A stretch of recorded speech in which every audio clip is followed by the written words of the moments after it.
we are still looking for 6 million bitcoins to be mined, right? What if they Yeah. already reach the 21 million bitcoins? What will happen? Okay, that ties into mining. All right, the incentives for mining. So I'll talk about that a little bit.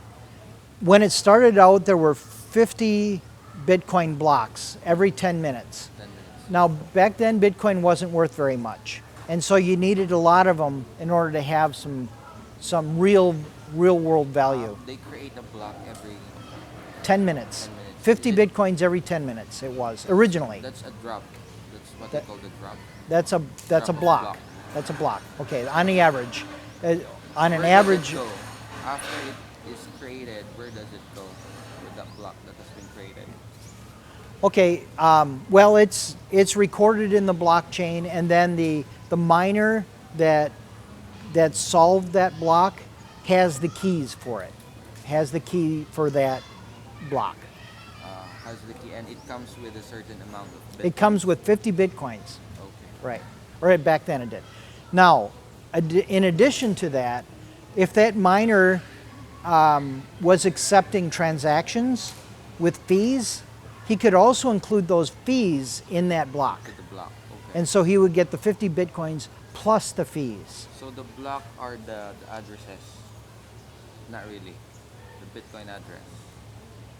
The yeah, basically it has It is. has the outputs from the addresses. So you would They have their own their own inputs.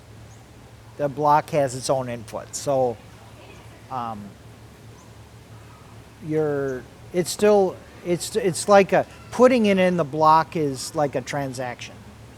They don't have to do that, but that's my now you're getting into technical. That's kind of a technical question. I might be a little rusty on some of those, but I think that's the way I understand it. But if you look at the actual blockchain history, yes, you can see those addresses. So once the block is created, where does it go? Does it goes to the network? Okay, then the block is owned by the key is owned by the miner. Then the miner, Has the block. if it's a pool, then what he does is he splits that block up and he sends a transaction to his accounts. He sends out, or what he does is he doesn't actually send it. What he does is he creates an account for these people, and then if they want to cash in, then he'll send a transaction to them. Okay, now you were talking about What well, I was getting to the in when we run out of blocks or when we run out of bitcoins. Okay, so in the beginning there was not very many transactions, not much fees, so you have to have blocks. Now we're down to 12. We've have two times, went to 25, now to 12.5 bitcoins per block. So now there's less bitcoins, but they're worth a lot more. But if you want to get more, you have to start including some blocks or some transactions. In 3.5 years, it's gonna drop down to 6.25 bitcoins per block. So either Bitcoin is going to have to be a whole lot more in value, or they're going to have to start including more transaction fees to get more money.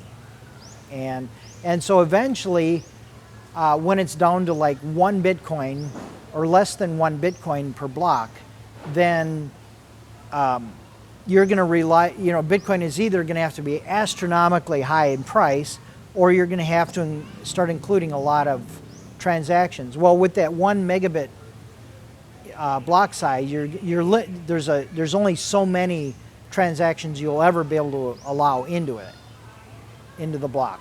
So the price of Bitcoin is either going to have to be really high, or you're going to start losing value in mining, and miners then are going to say it's just not worth mining anymore, and so they're either going to stop. Some of them are going to drop off mining, the ones that it costs more, they have to pay more in electricity, or their technology is older, they're going to have to drop out, or the price is going to have to keep going up, and then and people are going to have to start including more transactions. Eventually, it'll be the transaction. The theory is that a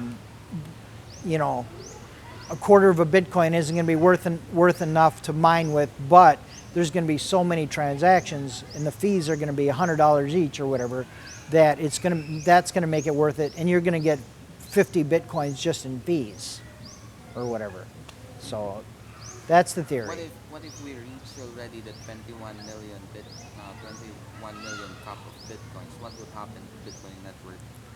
Well, people will be trading Bitcoins, so it'll be constantly flowing. So because it's electronic, it'll have something called money velocity.